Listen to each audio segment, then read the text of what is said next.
Eu ouvi Bahia, foi isso? Antes da gente ir pro Foi! break? Hoje nós vamos agora, a próxima palestra vai ser mediada por um baiano, nova diretoria nossa da APP. A APP chegou à vitória da conquista na Bahia e é o Gel lá já o filho que vai mediar essa próxima live sobre empreendedorismo, essa próxima Ô, palestra. Gel, bem-vindo, cara. Obrigado aí por estar com a gente, viu? Boa tarde, turma, tudo jóia?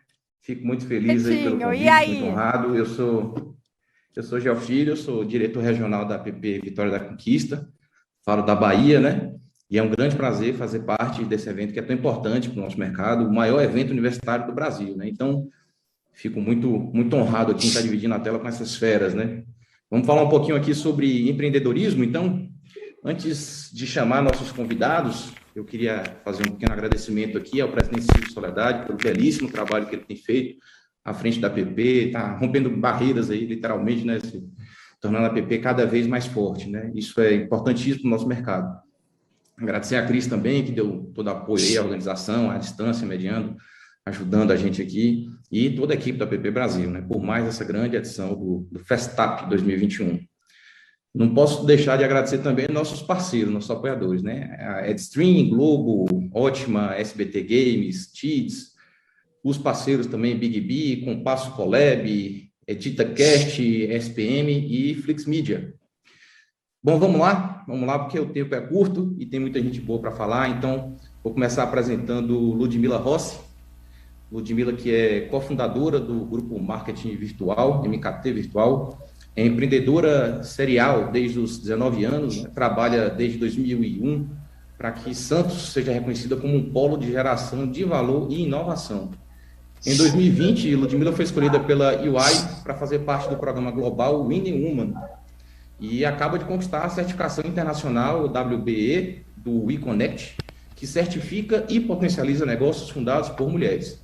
Atualmente, Ludmila trabalha no JC Hub, que é um hub de inovação social, economia criativa e empreendedorismo, que tem como objetivo tornar cidades pequenas e médias como protagonistas da nova economia. Temos aqui hoje também a presença de Ian Black, CEO da New Vegas, agência que foi fundada em 2011, também atua na área de operações, criação, planejamento, relacionamento e negócio, além de desenvolver e ministrar aulas de planejamento e criação de conteúdo digital.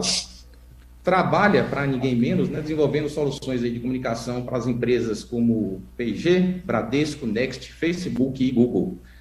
E para finalizar com chave de ouro, Gal Barradas, com mais de 30 anos de experiência executiva, sócia e CEO já foi, né, de renomadas agências de publicidade. Desde 2018 é sócia de startups baseadas em tecnologia. Foi a primeira mulher no ranking dos 10 profissionais mais admirados do mercado. Então, o time é pesado aqui, né? Palestrante de eventos profissionais do TEDx, é colunista sobre mercado de trabalho na Marie Claire e publicou em 2018 o livro Novas Questões, Respostas Diferentes, sobre marcas e tecnologia. É também membro do Conselho Global de Impact e uma das autoras do Woman Interrupted, app, né? Baixada em mais de 100 países. É uma voz ativa na defesa da igualdade de gêneros, foi também coordenadora da campanha pela Lei do Minuto Seguinte. Então, depois dessa verdadeira seleção que a gente está apresentando aqui, eu só quero agradecer a todos, né? Desejar sucesso aqui no painel e que sejam todos muito bem-vindos ao Festap 2021. Vamos falar um pouquinho agora sobre empreendedorismo, passar a bola para a turma. Ludmila, por favor. Oi, pessoal, obrigada pelo convite. Um grande beijo e abraço para o Silvio Soledad, cara que eu admiro muito. E eu brinco que eu não tenho nem roupa para estar aqui com vocês, né, gente? Estou me sentindo assim um pouco mal vestida, tal. É muito curioso, assim, né? Eu brinco que eu tenho uma história que não me deixou ter duas carteiras, né, que são desejos e coisas muito importantes para a população em geral, que é a carteira de motorista e a carteira de trabalho, né? Então eu brinco que eu já passei mais da metade da minha vida empreendendo, eu já passei muito tempo, né, me dedicando à atividade do empreendedorismo, porque eu pulei de estagiária para empreendedora, né? Então, estou muito feliz de estar aqui com vocês e poder compartilhar um pouquinho dessa história, do Juice Hub. Eu vim aqui, fiz questão de transmitir aqui, né, essa live do Juice Hub, porque esse projeto que está nascendo aí depois de anos trabalhando na área de comunicação. É isso. Passar a bola agora para Ian, direto dos estúdios. Boa tarde, meu querido, tudo jóia? Tudo ótimo. Primeiro, boa tarde para todos vocês e para todo mundo que está assistindo. Eu acho que tem uma situação muito parecida aí com a Ludmilla, que é muito fazer grandes saltos, né, em direção ao empreendedorismo. Eu também comecei a trabalhar na publicidade muito tarde, já com quase 30 anos, e não sou formado em publicidade, mas depois de 3 anos trabalhando, quase que por acidente, surgiu a oportunidade de criar a agência, e ela foi ao mesmo tempo o meu empreendimento e também a minha escola. Foi ao longo desses 10 anos que, na prática e no dia a dia, e com todos os desafios que foram surgindo, eu fui me desenvolvendo aí como empreendedor e ainda sabendo que tem muita coisa para acontecer e para se desenvolver. Mas eu acredito que esse é um bom jeito de me fazer essa relação e dar início a esse debate. Muito bacana, Ian. Gal, por favor, eu acho muito bacana porque a gente está aqui frente a frente com profissionais de altíssima competência e currículo. E, gente, as perguntas, enfim, vocês podem mandando aí no YouTube, que a gente vai respondendo aqui ao fim da conversa. Então, Gal, por favor, faça as honras aí agora. Gel, você me permite, antes de falar, queria só reivindicar meu pedaço aqui na baianidade do painel, tá? Porque mancha de dendê não sai, né? A gente sai da Bahia, mas a Bahia não sai da gente. Então. Isso é fantástico. Bom, queria primeiro dizer que é um prazer estar aqui com você, com o Ian, que já conheço há bastante tempo o trabalho, tenho muita admiração. A Ludmilla, de quem eu ouvi falar mais recentemente, tá, Ludmilla? Mas já te admiro. Então, parabéns aí pelo trabalho de vocês. Bom, eu acho super importante a gente falar sobre empreendedorismo, porque a gente esquece que essa é uma nação do empreendedorismo, né? O volume de empreendedores brasileiros é enorme. As micro, pequenas, médias empresas é que realmente carregam a economia do país. E já vou deixando aqui uma homenagem às mulheres brasileiras, que na sua maioria empreendem sem qualquer preparo, sem qualquer planejamento, porque necessitam empreender.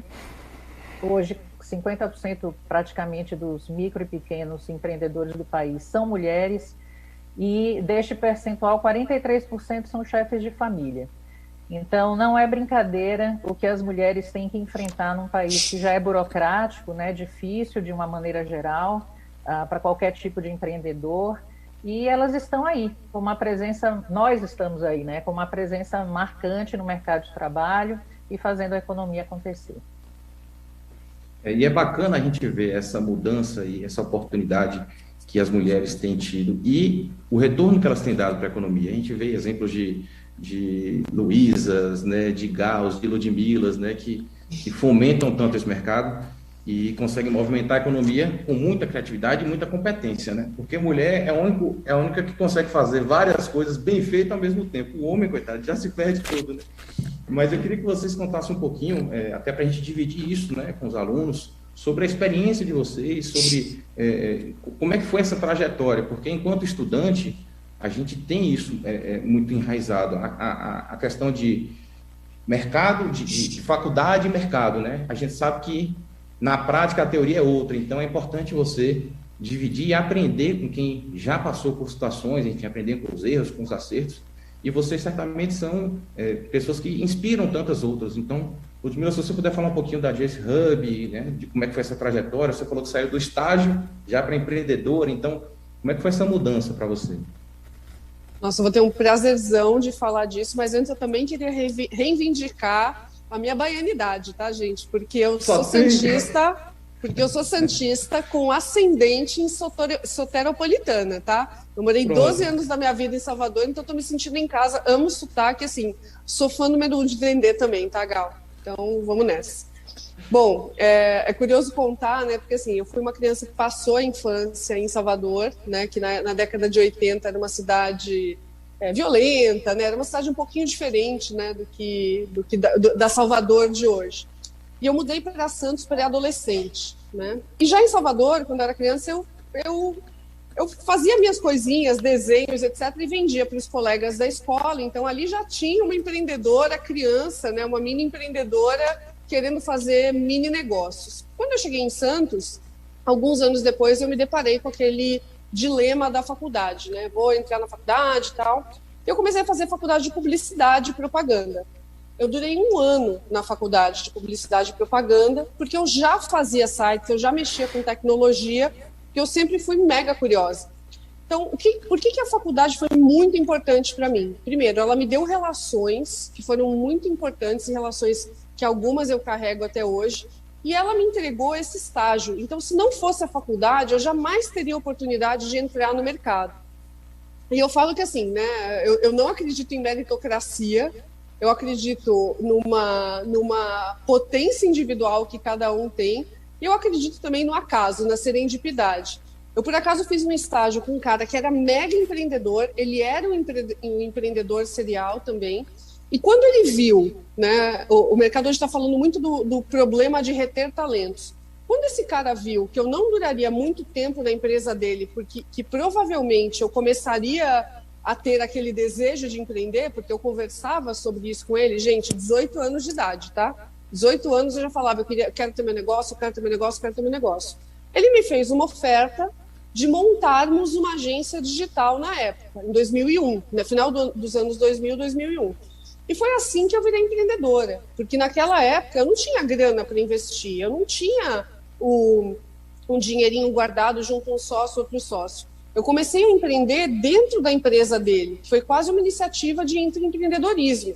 Então ele me emprestou uma mesa, um computador, e ali a gente começou a MKT Virtual, incubada dentro de uma outra empresa. Eu acho que isso é uma coisa que eu carrego muito para mim, e hoje, se eu puder deixar um legado no mundo, se eu puder colaborar com o mundo de alguma forma, né, e num contexto tão desesperador que o Brasil vive até hoje, a minha vontade é de formar novos empreendedores, né, e não porque eu tenho esse poder, mas porque talvez com um pouco de história, com um pouco de erros, né, que eu cometi ao longo desses últimos 20 anos, eu consigo encurtar o caminho dessas pessoas, né? Erros comuns, tá, gente? Você começar uma empresa achando que só porque você é um técnico incrível você vai se dar muito bem, e isso não é verdade. Você tem que aprender sobre pessoas, gestão, finanças. E a outra coisa é como você equilibrar o abraçar oportunidades e deixar oportunidades irem, né? Porque estratégia, no fim das contas, é dizer não para boas ideias. Então, eu queria abrir com esses 2 pontos aí, né, que fazem parte da minha história e de grandes reflexões que eu consegui fazer aí ao longo dos últimos 20 anos. Muito bacana, Ludmila. Ian, conta pra gente um pouquinho também, né? Já são 10 anos, né, de fundação, né, da New Vegas. Como é que foi você lá atrás, em 2011, meter a cara, né, e de fato abrir seu próprio negócio? Claro que você tem toda, né, uma trajetória para até conquistar isso. E o que você enxerga hoje, assim, né, 10 anos depois, se as dificuldades são as mesmas, o que o mercado tem proposto nesse sentido, né? Quando eu comecei lá atrás, em 2011, na verdade até um pouco antes, de 2010,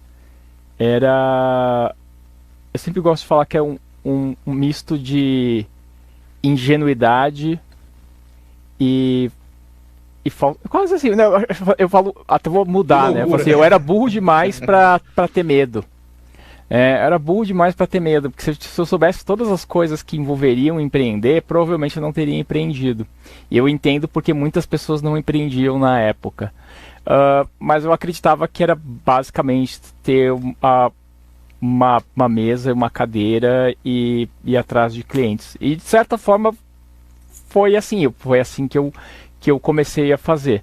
Muito numa vontade de querer fazer os meus próprios trabalhos, como eu falei, eu não sou formado em publicidade, então eu não sou conectado a vários dos valores de agências, assim, sabe? Então, premiação, toda aquela estrutura, todo o glamour da publicidade nunca bateu comigo. Então, não me sentia muito parte daquilo, mas era algo que eu sabia fazer e sabia fazer muito bem. Principalmente a questão de social, né, de social media, que naquela época ali era uma coisa que estava começando. E era a oportunidade de eu conseguir fazer um trabalho autoral e um trabalho do meu jeito. E quando você não sabe nada, você vai tentativa e erro. Né? Você vai tentando e errando e tentando e errando. Eu tive a felicidade de conectar com boas pessoas que foram bons clientes. O Bradesco, logo no começo, assim, apostou muito na gente. E engraçado que até o primeiro trabalho que o Bradesco nos passou não era um trabalho de comunicação, era um trabalho que envolvia social, mas envolvia também atendimento ao cliente. Então, que era até uma coisa que eu tinha experiência, e eu acho que aquilo foi uma possibilidade para começar esse trabalho. E isso, obviamente, foi ajudando a gente a escalar e fazer o negócio crescer. E eu acho muito o fato de que, como eu nunca tive nenhuma experiência, não só na publicidade, mas eu não tive nenhuma experiência de gestão, eu fui também desenvolvendo o meu próprio jeito, não só de criar o trabalho de comunicação, mas também de fazer a gestão. E isso fez com que a gente criasse um estilo muito peculiar, assim, de trabalho. Dar alguns exemplos, né? A gente fez uma escolha de não vir à noite, não trabalhar no final de semana, que é algo comum na publicidade. Sempre teve mais mulheres do que homens na agência, e isso fez toda a diferença do mundo. Então, sei lá, por exemplo, coisas que também eram muito comuns em qualquer ambiente de trabalho, que essa questão de assédio, isso nunca foi uma questão dentro da agência. E hoje, tirando o meu sócio e eu, sei lá, 100% das lideranças são de mulheres. E nunca na questão de um plano, mas é uma coisa que sempre foi meio natural, assim. E eu acho que essa escolha também reflete em várias outras coisas que foram acontecendo dentro da agência, principalmente na nossa construção de valores, na forma de gerir as pessoas.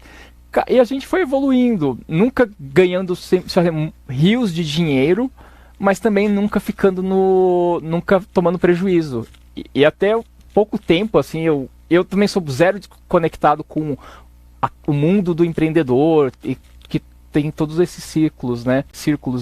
E um cara veio falar comigo e falou assim, cara, sabe que, sei lá, depois de 1 ano, 2 anos, a maior parte das empresas morrem, né? E já está aí há quase 10 anos. E eu falei assim, olha, que legal foi poder fazer, tá até aqui. E, cara, acho que principalmente nos últimos anos, o maior desafio que a gente tem é uma questão cultural mesmo, de como você constrói uma empresa, de como você mantém a cultura dessa empresa e fazendo com que todo mundo dentro dela compartilhe esses mesmos valores, compartilhe essa cultura e faça com que o trabalho que a gente coloca na rua e a relação com os clientes seja unificada, consiga transmitir o que a agência quer.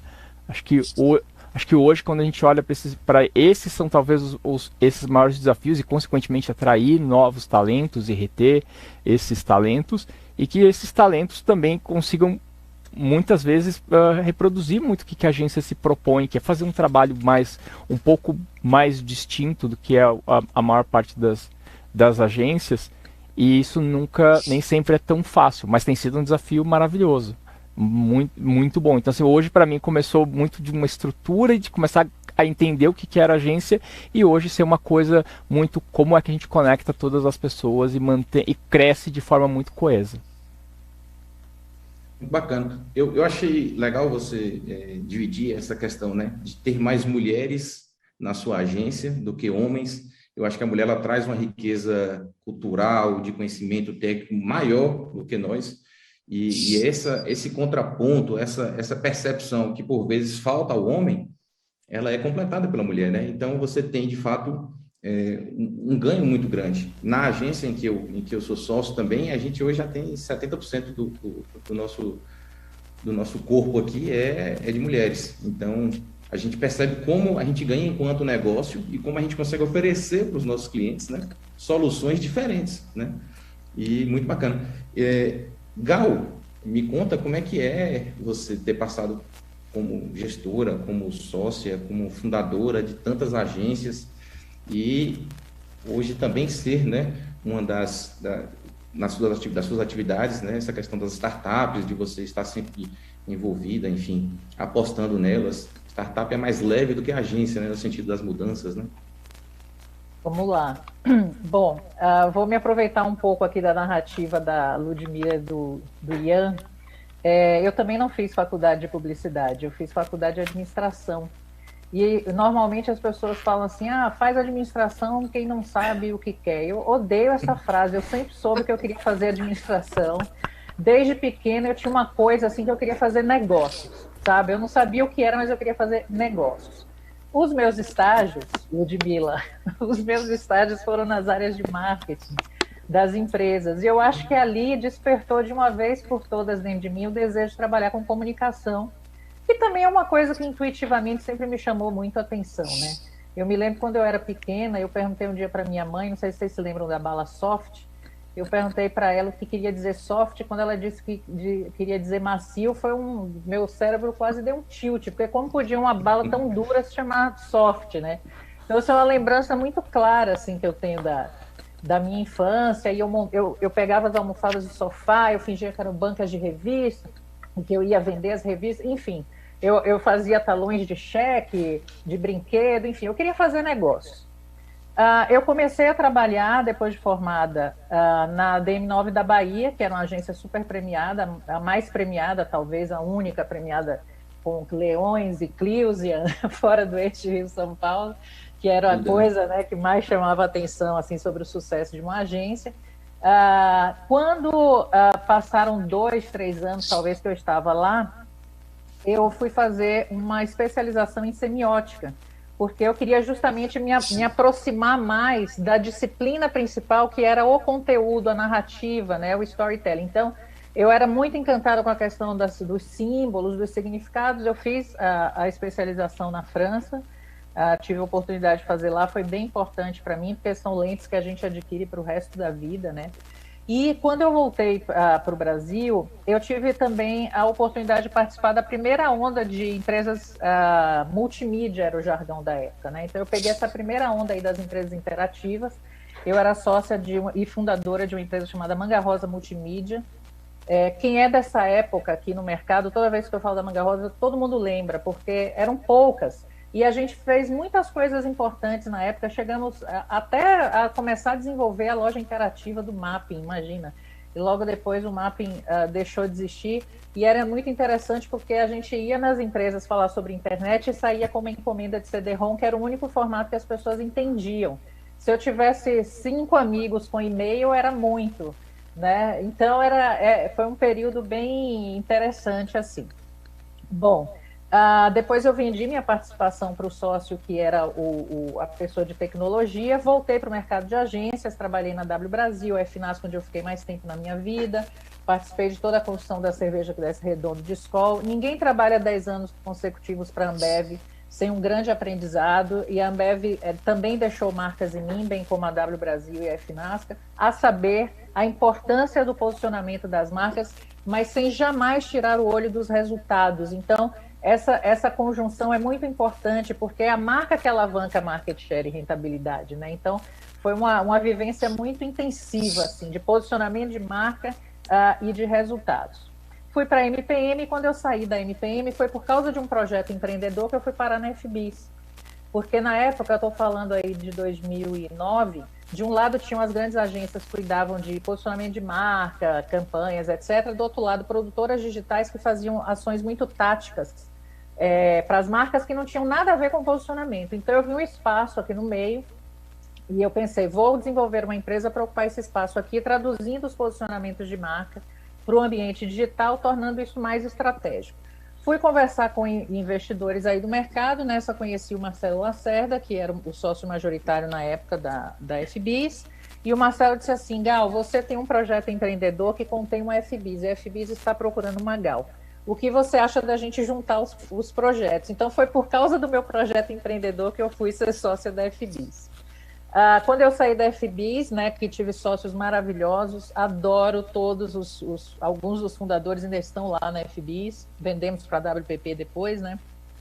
E aí fundamos, né, eu e o Array, do zero a BETC, né, a agência francesa aqui no Brasil, também com grande sucesso. Lá permaneci 4 anos, até quando eu saí, eu decidi que eu queria dar um mergulho no ambiente de hard tech, ou seja, de tecnologia per se, né, tecnologia pura, né, e no mundo das startups. Então, nos últimos 3 anos foi o que eu fiz, ajudar startups a se desenvolverem, a se posicionarem, a entender qual o seu espaço no mercado, que problemas ela pretende resolver, comercialização, precificação, escolha da tecnologia, ou seja, tudo que diz respeito ao consumidor final é a minha contribuição para essas empresas. Então, hoje, eu sou sócia de 4 empresas, não tenho papel executivo nelas, mas tenho muito orgulho do papel que tive na montagem dessas empresas, no posicionamento do negócio e, obviamente, tenho um papel ali muito próximo aos CEOs de conselheira e participo das reuniões sempre que convocada e abro espaço para elas no mercado, enfim. Eu trabalho para elas hoje. E com elas. E com elas. O que vocês enxergam, né, desse momento que a gente está vivendo? É inevitável falar, né, dessa pós-pandemia. Quer dizer, a pandemia não passou ainda, mas a gente viveu momentos muito duros, né, no começo de 2020. Acho que a economia começa a mudar, vacinas, etc. A gente começa a ter uma luz, né? Então acho que as coisas começam a melhorar. Mas esse momento, na opinião de vocês, ele é mais propício para empreender, né, ou não? Eu queria puxar essa temática porque praticamente foi o dilema, né, do meu 2020, né? Quando a gente se viu, né, em março de 2020, todo mundo em casa, todo o time em home office, né? Um medo danado, né? Eu não sei o quanto o Ian teve esse medo, né? Porque eu vejo muitos paralelos aí nas nossas histórias. Mas a gente ficou morrendo de medo, né? O que os clientes vão fazer com o contrato? Vão cancelar? Não vão cancelar? Vão paralisar investimento? Não vão? Né? Aquele pânico tomou conta ali, né? E até o empreendedor mais corajoso, né? Nesse momento, para e pensa e usa alguns palavrões para definir a situação, né? Mas, ao mesmo tempo, foi a oportunidade, né? Eu e o meu sócio, que é o Maurício, nós somos um casal, né? E eu sempre ficava, eu não sei se eu contextualizei bem, né, mas toda a minha operação principal fica em Santos, apesar de eu ter uma parte do time em São Paulo. E eu sempre fiquei na serra, né, assim, eu sempre subia de Santos para São Paulo, sempre fiquei na estrada, né, 95% do nosso faturamento vem de CNPJs de São Paulo. Então, eu e o Maurício, a gente nunca tinha tido tanto tempo, né, juntos, para dialogar sobre questões estratégicas e poder repensar, né, e entender o que seria o futuro do nosso negócio, né, como MKT Virtual, como grupo, né, e para onde a gente estava olhando, né? E eu sempre gosto de contar essa história porque a MKT começou em 2001, mas eu falo, são 20 anos, mas ao mesmo tempo eu não sei se são 20 anos, porque, gente, é exatamente a fala do Ian. Quem começa com 19 anos decidindo a montar um negócio, tem certeza que sabe muito de alguma coisa. E hoje eu olho para trás e eu tenho certeza que eu não sabia nada. Mas se você está aí com 19 anos querendo montar um negócio, monte. Porque depois que você tem 39, como eu tenho hoje, você fica com muito mais medo de fazer as coisas e com muito mais cautela. E às vezes você pode ser paralisado por esse medo. Então, a gente teve muito tempo, né, de discussões estratégicas, e aí, nesse contexto, a gente tomou a decisão de planejar um 2021 com, em vez de todo mundo trabalhando em home office forçado, a gente ter uma empresa com uma cultura remote first. A gente já estava sentindo o desafio de atração e retenção de talentos. Então, isso também foi uma outra questão que a gente entendeu, que a empresa precisava abrir mais os seus horizontes, né? Precisava abrir mais a sua geografia, mas, ao mesmo tempo, tinha uma outra inquietação, que era, cara, a gente está há 20 anos lutando para fazer a economia local rodar com mais qualidade, a gente poder gerar um impacto na nossa comunidade. Quando eu falo comunidade, eu estou falando de um território Baixada Santista, que sempre foi um território que o aluno universitário chegava na sala de aula, como eu cheguei nos primeiros dias, e ouvia a seguinte frase: se você quiser se dar bem na área de comunicação ou na área de tecnologia, vá para São Paulo. Quando o mercado e quando a economia local vai ser desenvolvida, se você chega na faculdade e ouve essa frase? Nunca, né? E aí eu sou um pouquinho rebelde, né, um pouquinho aquariana demais, apesar de não acreditar em horóscopo. Eu falei, cara, alguém, alguma hora, vai ter que parar e ficar para desenvolver o mercado.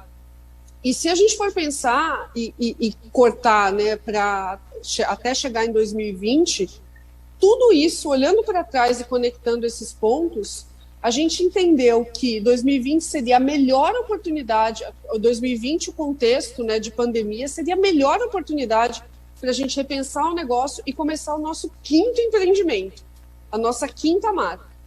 E quando eu contava para todo mundo qual era a ideia, né, do Juice Hub, todo mundo falava, mas Lud, cara, o mercado, cara, ninguém sabe o que vai acontecer, é muita incerteza. Eu falei, cara, tudo bem, né? Agora eu posso ser louca, daqui a pouco, né, daqui a uns 2, 3 anos vão falar que, nossa, como eu fui visionária, corajosa, se der certo, tá, gente? Pode não dar. No empreendedorismo sempre tem essa possibilidade, né? Mas, nossa, que visão que vocês tiveram. E aí eu queria conectar com o que a Gal falou, né, da BTEC.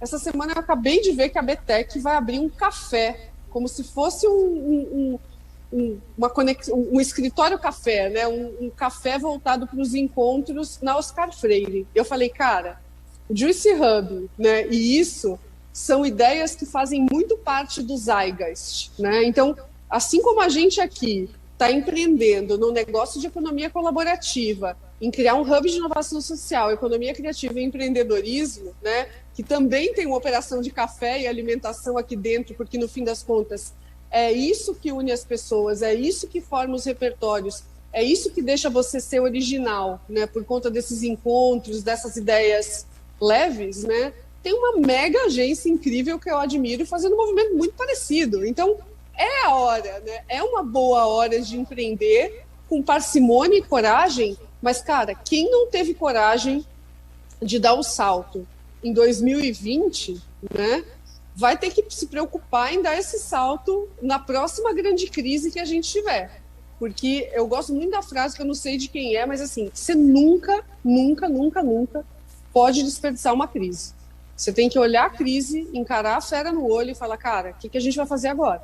Então, eu aproveitei, né, a crise, não estou romantizando aqui, cara, a pandemia é uma merda, né, assim, baita situação horrorosa que o nosso país, principalmente, viveu, mas a gente não deixou, a gente não passou batido por ela. A gente tentou entender, e não é como transforma um limão numa limonada, não. A gente buscou uma transformação, de fato, do negócio e da nossa própria carreira também. Uma frase já que você falou da questão da coragem, que eu gosto muito também, que é de Guimarães, que ele fala que a vida que é da gente é coragem.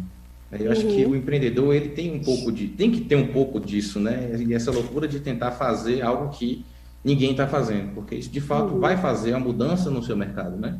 Eu sou do mercado interior, também entendo perfeitamente essa dificuldade que a gente tem em desenvolver nosso mercado, e alguém precisa fazer isso, né? O trabalho é árduo, mas alguém precisa fazer. Ian, falando ainda também, né, nessa questão da agência, enfim, dessa vontade que você teve de dar certo, né? Que sempre foi maior do que o medo de dar errado, né? Porque quando você monta um negócio, existem inúmeras incertezas. O que você projeta, né? Qual é a sua perspectiva diante dessa nova mudança, né? As cartas foram embaralhadas, o jogo agora é outro, né? O que você está preparando, o que você enxerga de mudança e dá a dica, né? Para quem está ouvindo a gente, para quem está na faculdade, enfim, para os profissionais também que certamente passarão pelos os mesmos problemas ou outros parecidos, né? Legal. Acho que pegando um gancho que você falou logo depois que eu tinha falado, acho que quando a gente fala da importância das mulheres dentro do mercado de trabalho, acho que é bem importante entender qual que é a real contribuição, que é uma total e completa mudança de perspectiva sobre como a gente faz tudo. A gente chegou num limite, e eu digo limite civilizatório, ético, em todas do empreendedorismo, que é a perspectiva masculina, né? Que é uma perspectiva individual, é uma perspectiva da competição, é uma perspectiva do lucro a qualquer custo. E eu acho que com a presença e a chegada das mulheres, você tem uma outra coisa, uma visão muito mais coletiva, uma visão muito mais calorosa e humana, e que no momento em que a gente tem uma pandemia, isso foi essencial. Acho que mais do que qualquer coisa, quando a gente encara uma pandemia nas proporções da qual a gente encarou, e na qual a gente está diante de uma crise humanitária, é pensar o que está dentro mais do que tudo, é pensar o que está ao nosso alcance como empreendedores. E aqui foi o momento em que a gente começou a pensar, o que a gente faz, né? Como empreendedores. E talvez a primeira decisão que a gente tenha tomado na época foi... A discussão era, naquele momento, isso de todos os lados, você tem que mandar todo mundo embora, você tem que demitir as pessoas, vamos ver como é que o governo libera pra gente precarizar todas as relações trabalhistas, né? Era uma coisa muito mais da sobrevivência do mercado e das empresas e não da sobrevivência das pessoas físicas. E naquela época a gente falou assim, a primeira coisa que a gente tem que fazer aqui é fazer as contas daqui da agência para entender, mesmo que a gente chegue no 0 a 0 no final do ano, ou que a gente coloque dinheiro no nosso bolso, como que a gente não vai mandar ninguém embora aqui. Por quê? Porque a gente não sabia o que ia acontecer. Se alguém fosse mandado embora, quanto tempo vai voltar essa pandemia? Se a pessoa for mandada embora, como ela vai arrumar outro emprego? E se ela não arrumar outro emprego, o que vai acontecer? Eu falei assim, a gente consegue, dentro do que a gente tem de grana da agência, manter as pessoas aqui dentro do que a gente do trabalho que está acontecendo? Sim. E daí uma outra coisa que a gente também fez as contas era, não adianta eu pegar e mandar uma ou duas pessoas embora, e qual que é o custo emocional disso, né? E depois até uma época que a gente teve a gente tinha um advisor, o nosso advisor mandou a gente embora. Porque na época ele mostrou uma planilha e falou assim, não, a tua planilha não tem o custo emocional dessa parada. E aqui a gente precisa nesse instante incluir o custo emocional das coisas. E foi então que a gente começou, assim, então a primeira coisa que a gente tem que entender é conseguir não mandar ninguém embora. Tem problema assim, no final do ano a gente vai cair lá embaixo nos nossos ganhos. E beleza, e vamos também começar a trabalhar, obviamente entender com os clientes como as coisas vão acontecer. Para nossa felicidade, nenhum cliente saiu, clientes entraram e clientes reforçaram os seus negócios.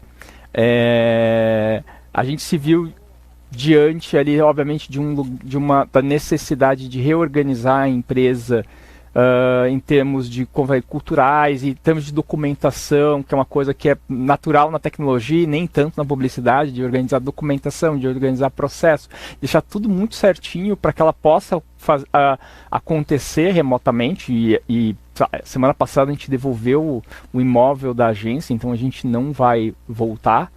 Isso também muito porque para a gente foi muito evidente que muita gente estava presa em São Paulo por causa do trabalho, e a gente entende que faz muito mais sentido em vários aspectos, né, humanos, urbanísticos, que a gente tenha essa possibilidade de trabalhar em vários lugares, essa desconcentração de renda.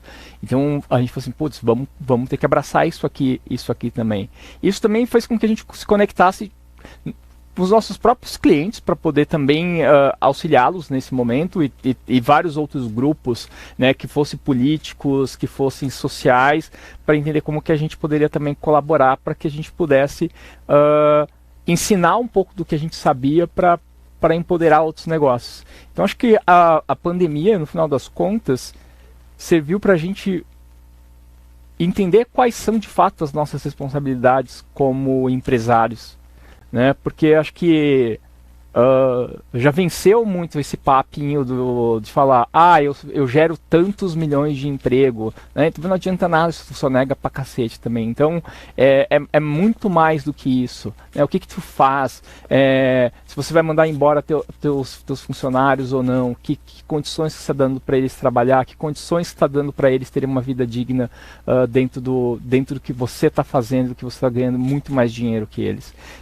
Então pra gente foi esses os desafios, e esses desafios continuam por aí. Eu acho que outros desafios vão surgindo, mas mais do que tudo para a gente veio essa responsabilidade de como a gente se entende, se percebe também como participantes desse pacto civilizatório.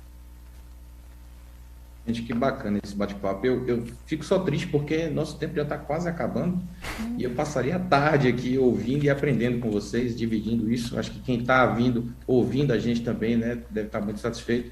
Eu queria fazer uma última perguntinha para a Gal aqui. O que a Gal hoje diria a Gal de 30 anos atrás, quando você começou, né? Eu sei que tem uma turma muito jovem que está na faculdade, está saindo da faculdade, está entrando na faculdade e que se espelha em você, como eu me espelhei enquanto eu fiz faculdade, estudando e absorvendo o mercado. Eu sou um fã seu. E o que você diria para essa turma, né? Qual é o conselho que você dá para eles? Olha, eu estava ouvindo aqui a Ludmila e o Ian falando, eles trouxeram para mim o significado de uma frase que eu acredito que é o verdadeiro sentido de empreender, que para mim é o lema do empreendedor, que é: sem saber que era impossível, foi lá e fez. Quando eu conto a minha história, parece que ela passou lisa, né? Assim, sem nenhuma lombada no caminho, sem nenhum problema e tal, mas, cara, assim, ó, já tomei muita porta na cara, perdi dinheiro, depois ganhei dinheiro, é não desistir. Você imagina o que era em 95 eu tentar colocar em pé com 2 amigos uma produtora multimídia, quando poucas pessoas sabiam o que era isso. Uma das pessoas com quem a gente foi conversar era o representante da Packard Bell no Brasil. Ele falou assim: Gal, esse negócio de computador no futuro vai ser assim, ó, você vai estar no supermercado comprando leite, alface, você vai pegar o computador, vai botar no carrinho e vai levar para casa. Eu achava que o cara estava louco. Mas, mesmo assim, a gente acreditou. Então, o que a gente fez? A gente procurou se cercar de alguns cuidados, tá? Porque eu acho que são os cuidados, respondendo sua pergunta, que todo empreendedor tem que ter. Porque, assim, o líder do empreendimento, normalmente ele é o idealizador, é o puxador do samba, é o inspirador. Ocorre que o inspirador, ser inspirador não significa necessariamente ser bom, por exemplo, em gestão de pessoas. Você ter feito um BP não significa necessariamente que você seja bom em gestão financeira. Então, assim, é procurar as pessoas de quem você vai se cercar, sejam sócios ou parceiros ou seus primeiros funcionários, que tenham capacidades complementares às suas, que principalmente tenham os mesmos valores e princípios que você. Isso é fundamental, né? Porque hard skill, né? As capacidades técnicas a gente acha. O assunto mesmo é você conseguir enxergar as pessoas que têm os mesmos princípios que você e que vão comprar essa aposta e seguirão com você mesmo nas adversidades. Uma outra coisa muito importante que eu acho também é ter alguma reserva financeira, porque, de fato, você se joga, né? Muitas vezes sem paraquedas. Então, é preciso ter um fôlego, né, para que isso não venha desestruturar uma família, não venha te trazer problemas, dívidas, etc. Então, na medida do possível, como eu falei, eu sei que não é a maioria dos empreendedores e empreendedoras brasileiras, mas na medida do possível, ter uma reserva financeira. Falando um pouco sobre a importância das mulheres, isso também é uma dica para quem está começando, é o seguinte, gente, o que eu vou falar aqui não é uma opinião, tá? É um dado. Porque ambientes onde tem diversidade, não só igualdade de gêneros, mas diversidade de um modo geral, são ambientes mais produtivos, mais justos, mais tolerantes, mais verdadeiros, porque as pessoas aprendem a conviver com as diferenças, se colocar no lugar dos outros. Isso, obviamente, traz um ambiente mais criativo, que impacta na produtividade e que, por sua vez, impacta na lucratividade, porque você amplia a visão de riscos e oportunidades quando você tem um grupo que é diverso. Quando você tem um grupo de pessoas muito iguais, pensando naquela coisa, vai sair sempre a mesma solução. Quando você tem a diversidade, você amplia a capacidade de avaliar riscos e oportunidades. Como falei, não é uma opinião, é um dado. Qualquer Google raso aqui que vocês derem, tem N estudos de consultorias internacionais, brasileiras, Gender Report da ONU, né, o relatório de gênero, com dados quantitativos de quanto empresas que apostaram na diversidade no topo e criaram políticas de diversidade conseguiram alavancar resultados em relação a empresas do mesmo segmento que não tinham. Então, procurem nascer já com uma visão alinhada ao que é o mundo moderno. Então, prezem a diversidade desde o primeiro momento.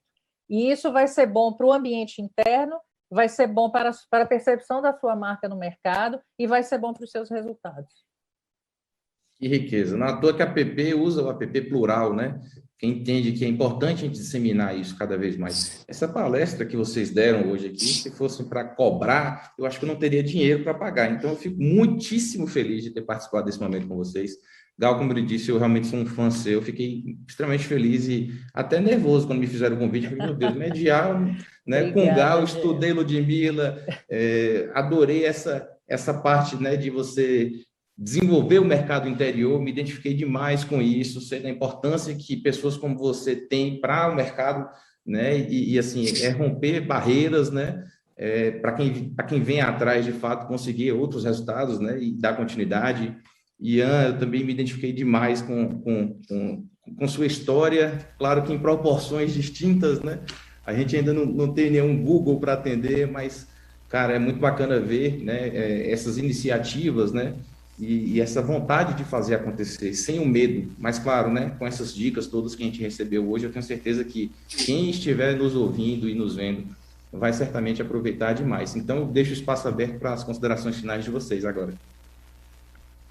Eu fiquei exatamente igual a você, Gel. Quando eu vi que era a Gal, eu falei, meu Deus. E o Ian, a gente já se trombou em corredores de eventos, assim, mas a gente nunca conversou. Espero que a gente abra agora esse canal aí para a gente conversar mais. Fazer negócio agora, né, Ludmila? Exato, não, exatamente. Assim, eu brinco que assim, a minha grande missão, né, é trazer essas potências aqui para Santos, para se conectar com o mercado local da Baixada e poder fazer com que essa troca aí aconteça. Mas eu queria muito, muito agradecer. Para mim é sempre muito bom assim tá do lado de pessoas que eu admiro e poder compartilhar conhecimento. O Ian tocou muito bem na questão feminina, né? E eu acho que esse poder do compartilhamento realmente é nativo. Pode ser fluente masculino, mas é nativo feminino. Então, eu quero agradecer pelos compartilhamentos e por poder compartilhar com vocês. Massa. Também quero agradecer a oportunidade de estar na presença de pessoas incríveis e inspiradoras. Saiu daqui sempre melhor. E aqui talvez a minha consideração é muito para quem está assistindo e principalmente quem é mais jovem. Sempre propor assim que o que o nosso mercado mais precisa é de pessoas que pensem novos modelos. Acho que a gente falava muito sobre pensar fora da caixa como criatividade, mas é mais do que isso. Acho que a gente tem uma necessidade de repensar modelos como um todo, modelos de negócio, modelos de gestão, modelos de relações com clientes. E eu acho que quanto mais você tem essa diversidade, né, pessoas diversas, pessoas racializadas, e quando eu falo racializadas inclui mulheres também, é aonde vem essa perspectiva, é aonde está a verdadeira inovação. Então, esse é um chamamento para todo mundo aqui, para que a gente possa ocupar e transformar esses espaços em direção do Brasil que a gente precisa e que a gente merece e que a gente pode. Bom, pessoal, primeiro assim, não tenho palavras para agradecer as palavras de carinho aí de vocês, tá? Muito, muito obrigada mesmo, fico muito feliz. Gel, sucesso aí na sua gestão à frente da APP. O Festap sempre me convida e eu sempre estou presente. Obrigada, Silvia, mais uma vez. O Facebook me lembrou essa semana aí fotos minhas no Festap de 2009, 2007. Então é um prazer para mim estar aqui sempre, porque eu adoro essa conexão, né, do público que vai entrar no mercado de trabalho. Ludmila, muito em breve a gente vai falar de novo, porque uma dessas startups minhas aí vai para o ar ainda, e um dos objetivos é justamente valorizar o ambiente da economia criativa fora do eixo Rio-São Paulo, então seguramente a gente vai se falar. Ian, um grande beijo aí para você, parabéns, continua fazendo tudo que você sempre fez tão bem, com tanto compromisso verdadeiro, tá? Um grande beijo aí a todos da APP e obrigada mais uma vez aqui para vocês, ó. Legal. Gente, muitíssimo obrigado. Eu vou pedir desculpa aí a Fernanda Romano, que vai entrar agora para falar, roubamos uns minutinhos aqui, mas foi de bom coração, viu, gente? Vamos agora passar para a voz mais famosa da APP. Lupe, é com você, meu amigo. A voz boa é a dela. Ah, com certeza. Obrigado, viu? Obrigada, Você, palestra inspiradoríssima, né? Assim, maravilhosa. Adorei o coração também. Eu também gostei. A Gal desenha muito bem. Bacana.